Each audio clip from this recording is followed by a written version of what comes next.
निखिल का तो मुझे पता नहीं, निखिल भी अब तक नहीं लौटा। वो डेली शाम 7 बजे तक आ जाता था। अब तो 8:30 बज रहे हैं, कब से उसका कॉल भी ट्राई कर रहे हैं, लेकिन कॉल ही नहीं लग रहा है वहाँ पर। मैं भी भैया को काफी टाइम से कॉल कर रहा हूँ, लेकिन उनका फोन भी नहीं लग रहा है। युग ने आरव से कहा, चलो देखते हैं। ये कहकर आरव ने फोन काट दिया और युग भी फोन काट कर वहीं बैठे बैठे अपने भैया के कॉल का वेट करने लगा। उसे बहुत परेशानी हो रही थी। वो हैरान था कि भैया ऐसी कौन सी मीटिंग में गए हैं जो वो ना तो इन्फॉर्म करके गए हैं और ना ही किसी को बताकर। मधु के घर पर भी सब बैठकर ये सारी बातें सोचकर परेशान थे। इतने में प्राची के नंबर पर किसी का फोन आया था, तो वो कॉल देखकर चुपचाप धीरे से हेलो हेलो बोलकर और अपने मुंह के ऊपर से हाथ रखकर बोली, काम हो गया?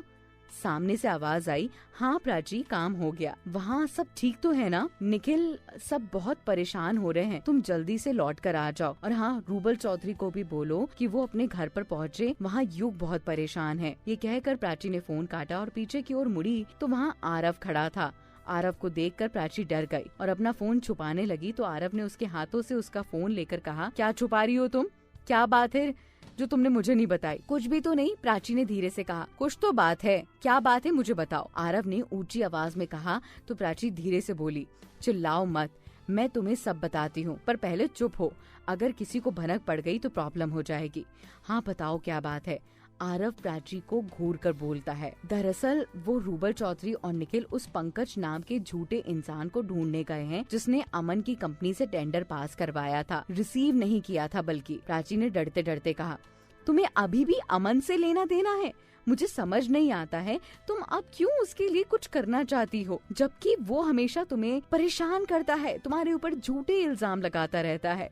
नहीं नहीं, दरअसल अगर वो टेंडर पास नहीं होता तो अमन रूबल चौधरी के साथ आने वाली सारी डील कैंसिल कर देता और ऐसे में युग की कंपनी, रूबल चौधरी की कंपनी, हमारी शोरूम, हम सबको लॉस होता और मैं नहीं चाहती थी ये लॉस हो। पर अगर मैं ये काम हल्ला करके करती तो कहीं ना कहीं ये बात अमन तक पहुंची जाती, हल्ला हो जाता तो फिर अमन को कोई गलतफहमी हो जाती।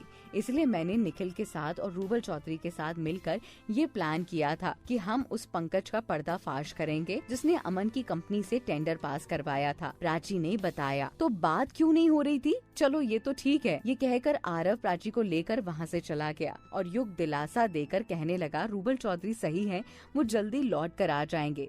रात के 1 बज गए। निखिल भी अपने घर लौट आया और रूबल चौधरी भी। निखिल के आते ही प्राची से इशारों इशारों में उसने कुछ कहा तो प्राची ने पलकें झपकाई और उसके बाद अपने कमरे में जाकर सो गई। दूसरे दिन अमन अपनी कंपनी जा रहा था और आयशा भी यहाँ से जा रही थी, लेकिन अभी तक आयशा के 50 लाख रुपए निकालने की खबर अमन को नहीं हुई थी और ना ही शायद होने वाली थी। आयशा ने काम ही इतनी सफाई से किया था कि अमन को क्या, किसी को भी शक नहीं हो सकता। अमन कंपनी पहुँचा और केबिन में जाकर बैठ गया। इतने में मिस रिचा उनके पास आकर बोली, सर आज मिस सिसोदिया का कॉल आया था।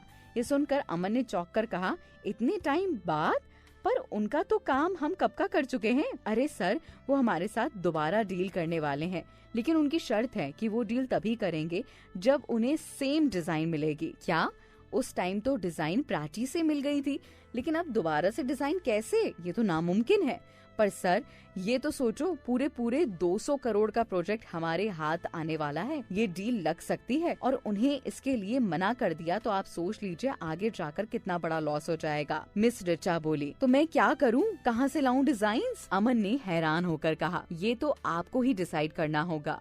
इतना कहकर मिस रिचा वहाँ से चली गई। उनके जाते ही अमन सोचने लगा, पहले तो प्राची थी तो डिजाइन के बल पर बहुत सारे कॉन्ट्रैक्ट मिल जाया करते थे, लेकिन जब से प्राची चली गई है तब से कंपनी में डिजाइन को लेकर काफी प्रॉब्लम्स आती थी। और अब जब मिस सिसोदिया ने दोबारा डील करने की बात की, डिजाइन सेम रखने की बात की, तो अमन परेशान हो गया। वो कैसे प्राची से डिजाइन निकलवा सकता था और सेम डिजाइन बनाना किसी और के बस का था भी नहीं। अमन ये सोच ही रहा था कि उसका पियून उसके पास आकर बोला, सर प्राची मैम, रूबल चौधरी और निखिल आपसे मिलने आए हैं। तीनों का नाम सुनकर अमन ने अपनी आंखें चौड़ी करके 2 मिनट तक तो पियून को घूरा और फिर बोला, हाँ ठीक है मैं आता हूँ। ये कहकर अमन नीचे डिपार्टमेंट के बेसमेंट में चला गया जहाँ अक्सर मीटिंग हुआ करती थी। वहाँ प्राची, निखिल और रूबल चौधरी के साथ एक इंसान खड़ा हुआ था जो अमन के लिए बिल्कुल अनजान था। उसने ना तो इसे कभी देखा था और ना ही जानता था। अमन बड़े ही रुतबे में सीढ़ियों से नीचे आया और प्राची की ओर मुड़कर देखकर बोला, आइए, स्वागत है आपका हमारी कंपनी में। ये सुनकर प्राची ने मुंह सिकोड़ा और बोली, कोई शौक नहीं है मुझे यहाँ आने का। अगर काम ना होता तो मैं यहाँ बिल्कुल भी नहीं आती। ये सुनकर अमन ने अपने दोनों हाथ पॉकेट में डालकर प्राची को घूरते हुए कहा, अच्छा, ऐसा कौन सा काम आ गया था जो मैडम आपको यहाँ आना पड़ा? ये सुनकर निखिल अमन की ओर बढ़ा और अपने हाथ में लिए हुए डॉक्यूमेंट अमन को देकर बोला, ध्यान से पढ़ लीजिए, आपको सब समझ आ जाएगा कि हम यहाँ क्यों आए हैं। सारे डॉक्यूमेंट्स पढ़ने के बाद अमन ने एक पल के लिए प्राची और निखिल को देखा। इसके बाद फिर वापस उस इंसान को देखा और डॉक्यूमेंट पढ़ने लगा। और पूरे डॉक्यूमेंट पढ़ने के बाद अमन उन सब की ओर देखकर बोला, क्या है ये? क्यों, आपको पढ़ना नहीं आता क्या? प्राची ने झट से सवाल किया। मुझे पढ़ना आता है, तभी तो मैं पूछ रहा हूँ, क्या है ये? ये वो डॉक्यूमेंट है जो पंकज के नाम से किसी फर्जी इंसान ने साइन करवाए थे, और वो फर्जी इंसान ये रहा। वो इंसान जिसने आपसे 100 करोड़ का टेंडर पास करवा कर उसे रिसीव नहीं किया था और आपकी कंपनी को लॉस हो गया था। प्राची ने उस इंसान को धकेल कर अमन के पास भेजा तो अमन ने उस इंसान का कॉलर पकड़कर कहा, क्यों, तुमने मुझसे झूठा टेंडर पास करवाया? हाँ सर, मुझे मुझे मुझे मुझे मुझे किसी ने पैसे दिए थे ये सब करने के लिए। किसने, कितने पैसे दिए थे तुम्हें? कहीं प्राची ने तो पैसे नहीं दिए थे। अब आगे क्या होगा? इतनी सच्चाई पहुंचने के बाद क्या आयशा का नाम आ पाएगा? ये सारी बातें आपको धीरे धीरे पता चलेंगी, लेकिन आपको उसके लिए इंतजार करना पड़ेगा अगले एपिसोड का।